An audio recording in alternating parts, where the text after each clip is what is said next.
Um, right, evening everybody. Nice and short because I thought there would be very few of us.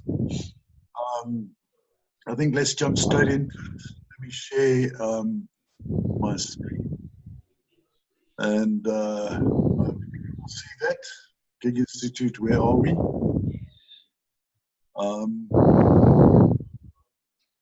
Jasper, I think your mic is too close to your mouth. Sorry, what about? You can hear you breathing. Oh, okay. Right. Basically, the question is, where are we in terms of gigs? Sorry, I got the wrong. There we go. Okay.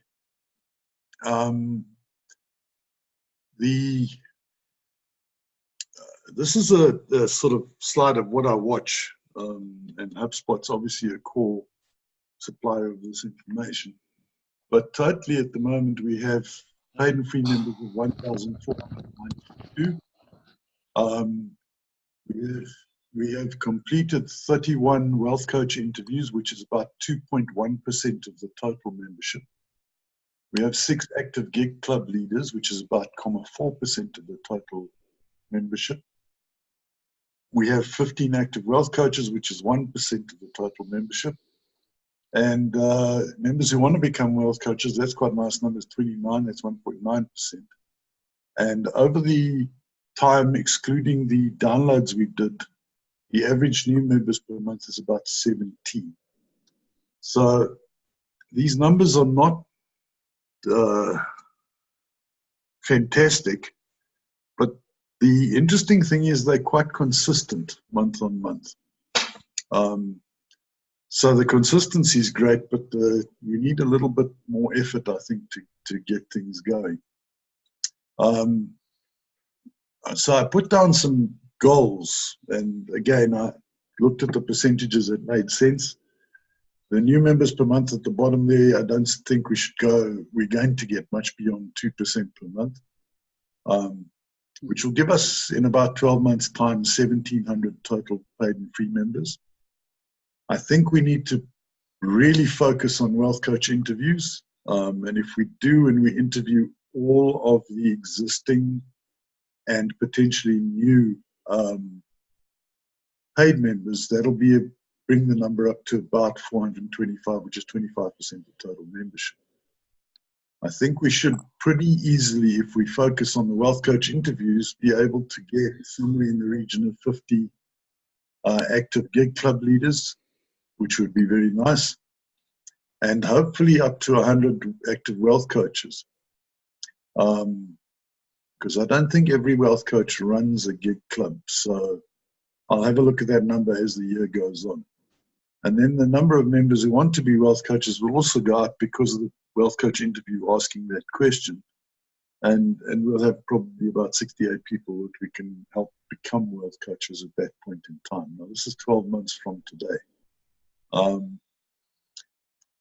That means our upcoming work in the next 12 months looks something like this. We need to get somewhere between 200 and 400 new paid members up. Now, fairly obviously, our free membership base is where a lot of the paid members will come from, particularly if we start interacting with them. We should have somewhere around 400 wealth coach interviews done by the end of the year. Another 44 gig clubs, another 85 active wealth coaches, and another 39 odd people who want to become wealth coaches. The average new members per month is not going to go up by much. We're probably looking at about 34 per month, which is only up to about 2%, which is not stellar, but I think the new membership part of introducing new members to gig seems to be where most people stick. So we need to perhaps focus on what we can do to help that. With all that sort of in the back of your mind, this to me is what I feel I need to focus on in the next year. Firstly, I don't want any orphans within HubSpot in particular. In other words, every member should have a relationship with either a club leader or wealth coach or both. I think we also need to focus ourselves on some sort of plug-and-play income streams that we can pass on to people that are interested. In other words, we need to create either businesses or business opportunities, or give people the tools that allow them to get into creating other income streams. Now, obviously, the marketplace is one of those things that we've started, but I'm noticing that we have, I think it's 9 stores open on the marketplace, 4 of which have product. The other 5 haven't even got products in them. So I don't know why these guys wanted a store if they weren't going to sell anything. You know, sort of very strange approach, but that might be a training thing. And then on the last one is to promote gig club ventures with the use of the various CFI products, but also to need to provide an infrastructure for the clubs to focus on these ventures. In other words, perhaps some help in terms of registration of anything that might need to happen, or the keeping of financial statements, or any of those sort of things. Now, I don't have specific written down detailed plans for all of these things, but those are going to be my focus in the next year, or the 3 major things I'm going to focus on in the next year. Because I believe that what we've got at the moment is the right formula. We just need to now implement it properly. And we are going to make some mistakes along the way. We're also going to go into some dead ends. But I do believe that we have the ability and the patience to actually get what we need to achieve right. And I think the core of all of these things is 2 things. Firstly, getting the wealth coach interviews done, and secondly, getting as many active gig clubs up and running as possible. And those 2 things are going to drive just about all the other numbers. I think that is as much as I wanted to say on that subject. Does anyone have any questions that they'd like to ask at this point? I think from my side, it's not a question. It's more a thank you for those this first few slides, because I think the way you've unpacked those figures in terms of, I think I counted 5 categories there, or 6 categories. I think it's for the 5 categories. It's for the first time for me. It has just more or less made it touchable and concrete. And I think your projection for this coming year is very realistic. So it's not an exponential growth, but from where we are and with what is in the pipeline, it's certainly achievable. And I know from my side, I'm just focusing now on getting the recipe for the gig clubs right, which you are helping me to experiment with. But I'm starting to see some early successes in that, so I'm quite positive about that process going forward. Yeah, and then I actually just want to thank you for the huge work that has been put in over the last 3 years, but that really only started to become visible this last couple of months as we started with the interview. And I fully agree with you. I think the interview is the key to this whole glue that connect people, and then the gig clubs would be the next step if people start networking.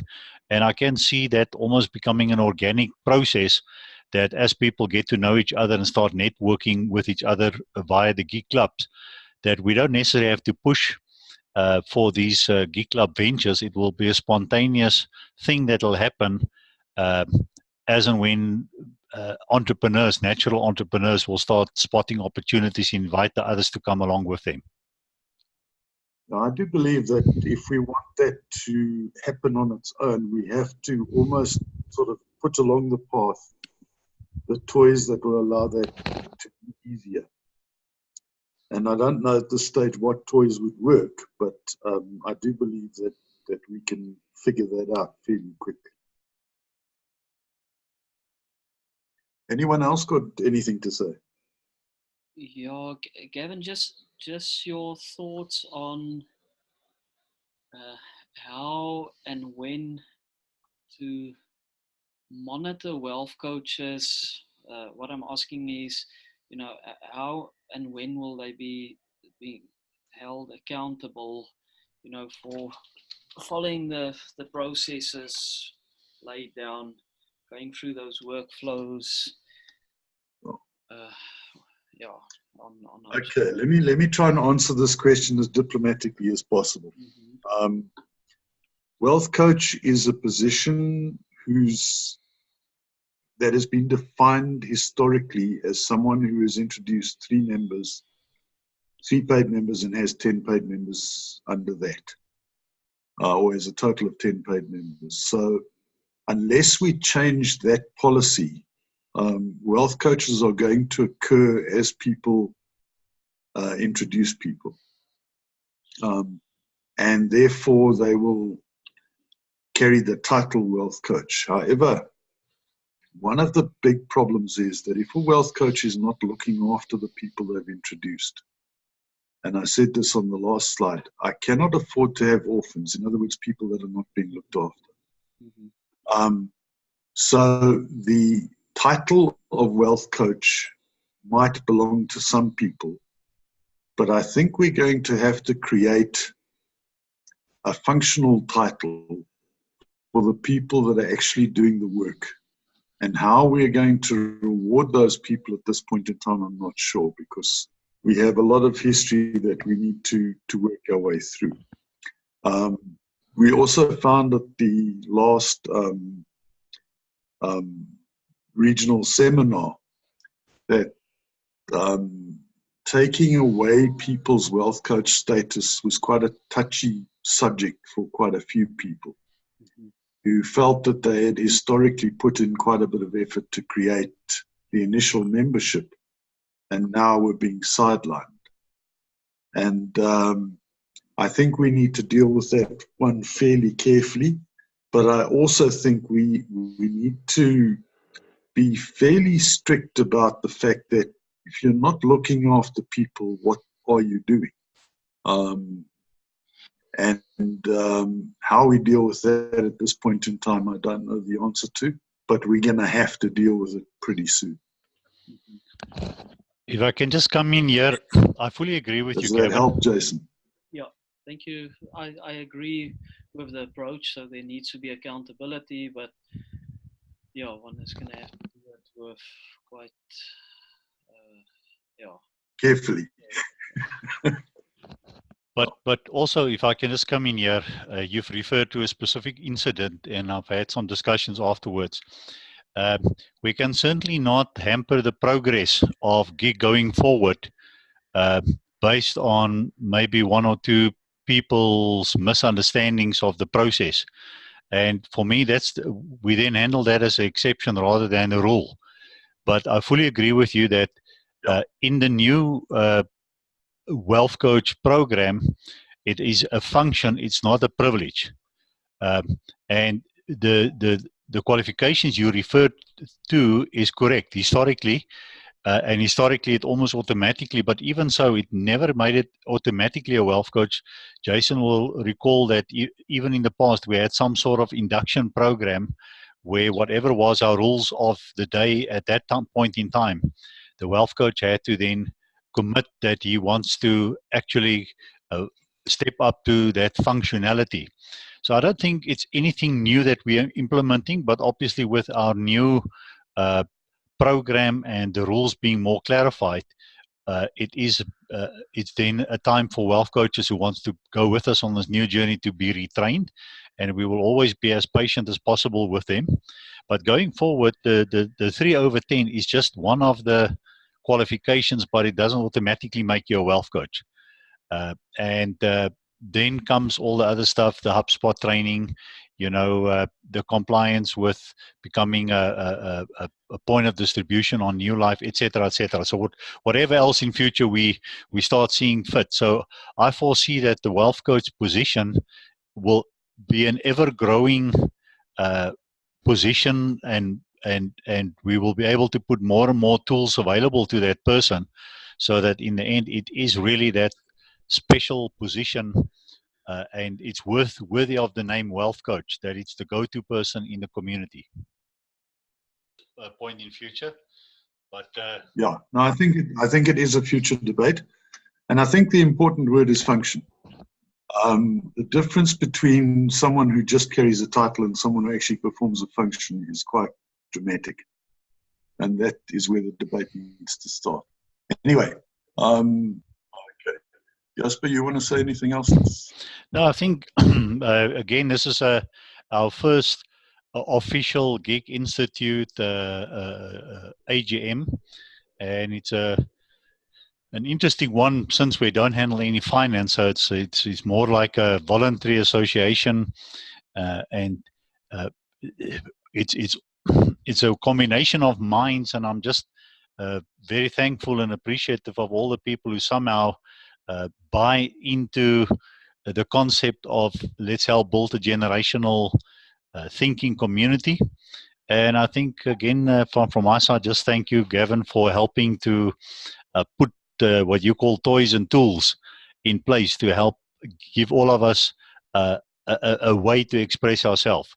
So I think for me, Gig Institute will always be that dynamic growing process. And in time to come, we will have more and more interesting stories coming out of the Institute. But yeah, thank you for tonight. And we don't have to make a big thing about it.